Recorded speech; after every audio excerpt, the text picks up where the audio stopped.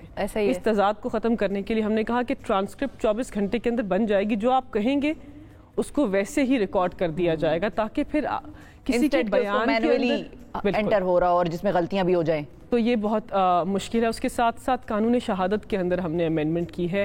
ایک بہت ہی اہم کیس سامنے آیا تھا, اس کا نام نہیں لیں گے, جہاں پر ایک پولیس آفیسر کو مار دیا گیا تھا. ہٹ اینڈ رن کیس تھا. صحیح ہے. اس کیس کے اندر ایکویٹل اس لیے ہوا تھا اور سزا یافتہ شخص جو ہے یا جو مجرم ہے وہ اس لیے چھوٹ گئے تھے کیونکہ جس آدمی نے ویڈیو بنائی تھی وہ کورٹ کے اندر پیش نہیں ہو سکا تھا.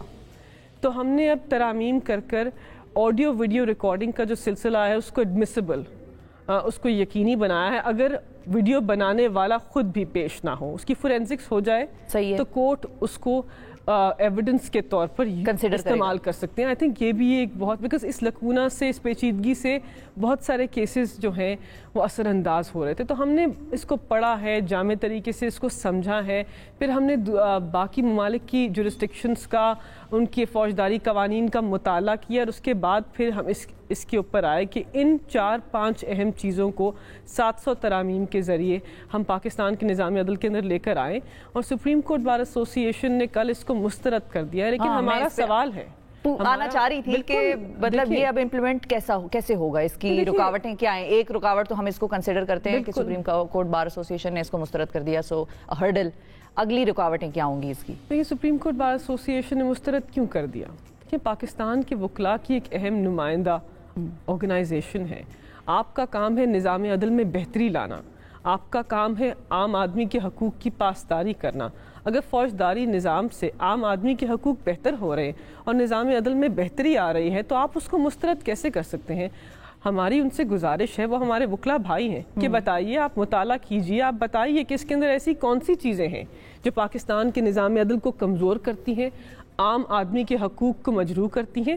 جب تک آپ جامع طور پر ہمیں بتا نہیں سکتے, اس کو مسترد کر دینا آئی تھنک یہ بہت افسوسناک ہے. ابھی تو پڑھا بھی شاید نہ ہو پورا. بالکل. اور ہم ان سے یہی تو پوچھ رہے ہیں کہ کون سی ایسی شک ہے جس کے اوپر آپ کا اعتراض ہے. اور سب سے افسوسناک بات یہ ہے کہ ہم نے پاکستان کی ساری بار ایسوسی ایشنز کو, ہائی کورٹ بار ایسوسی ایشنز کو, سپریم کورٹ بار ایسوسی ایشنز کو خط ارسال کیے, آن بورڈ لیا ہوا تھا. جی بالکل, ان کو ڈرافٹ بھیجا اور کہا کہ آپ اس کا مطالعہ کر لیجئے, بتائیں کہ آپ کی کیا سجیشنز ہیں. تو اس وقت آپ نے کچھ نہیں کہا اور اب آپ اس کے اوپر آبجیکٹ کر رہے ہیں, اس کو مسترد کر رہے ہیں. آئی تھنک بہت افسوسناک ہے.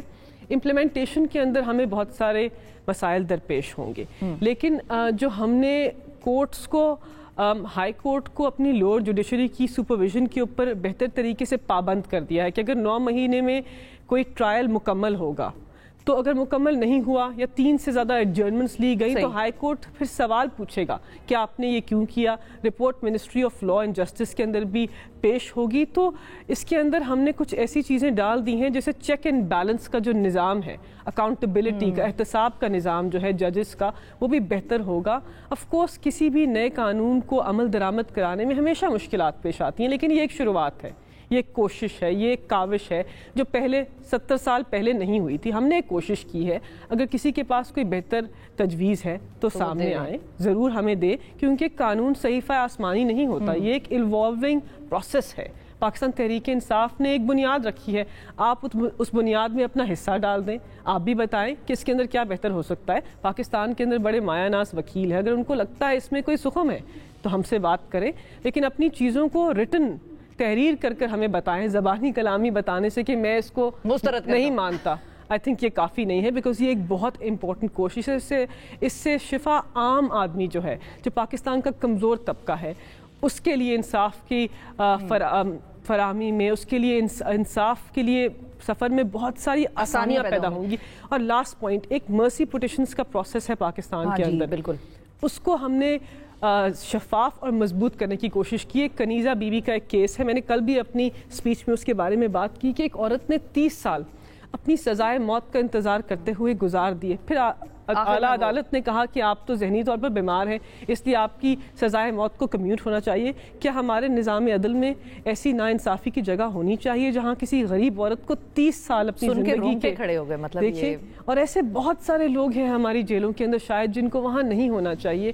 تو اس نظام سے ابھی ایک ریسنٹ کیس ہے جس میں کہ ایک عورت کو مرڈر کے اس پہ چارج پہ ڈیتھ ہو گئی اس کی اور بعد میں ایکوٹ ہوئی وہ. اور یہ ایسا سنگین مسکیریج آف جسٹس ہے جو کسی بھی جمہوری نظام کے لیے شرمناک ہے. بالکل صحیح. اب یہ لے تو آئے ہیں آپ لوگ, اب اس کی امپلیمنٹیشن بھی ظاہر کرانی تو گورنمنٹ نے ہوتی ہے. کتنے عرصے میں ہم دیکھیں گے فائنلی کہ اس کو امپلیمنٹڈ ہمیں نظر آنے لگ جائے گا؟ یہ شفا جلد از جلد آئی تھنک اس سال قوانین کو عمل درآمد کرانا, کیونکہ وزارت قانون و انصاف نے جامع طور پر سول پروسیجر کوڈ میں, کرمنل پروسیجر کوڈ میں, اینٹی ریپ لاس کے اندر, وراثتی حقوق کے اندر ہم ترامیم لے کر آ گئے ہیں, نئے قوانین لے کر آ گئے ہیں.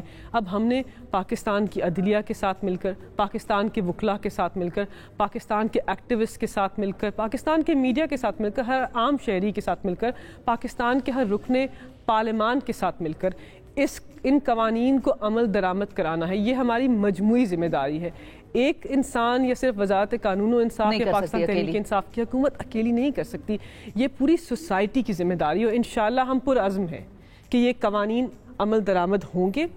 ہم اس کی کوشش کریں گے اور پاکستان کے عام آدمی کو انشاءاللہ انصاف بھی ملے گا اور ان کے کیسز میں آسانیاں بھی پیدا ہوں گی. اور جس نظام عدل کی ہم نے بات کی تھی ہم اس کو پورا کریں گے اپنے دور اقتدار میں انشاءاللہ. جی بہت شکریہ ادا کریں گے. ملیکہ بخاری صاحبہ ناظرین ہمارے ساتھ موجود تھیں اور فوجداری اصلاحات کے حوالے سے اپڈیٹ دے رہی تھیں کہ حکومت پرعزم ہے کہ ان کو امپلیمنٹ کرائے گی. And that's what Pakistan Tehreek Insaf minute جب وہ حکومت میں آئے تھے اور اس سے پہلے بھی ان کے منشور کا یہ حصہ تھا. تو دیکھتے ہیں کہ کتنا کامیاب ہوگی حکومت ان کو امپلیمنٹ کرانے میں, اور جو اچھی چیز ہو اس کو امپلیمنٹیشن اس کی ضروری ہے. ہم بھی دعا گو ہیں کہ عام آدمی کو انصاف ملے اور اس کی زندگی آسان ہو. ایک وقفہ لیتے ہیں, وقفے کے بعد بات کریں گے اپوزیشن کے حوالے سے. Stay with us.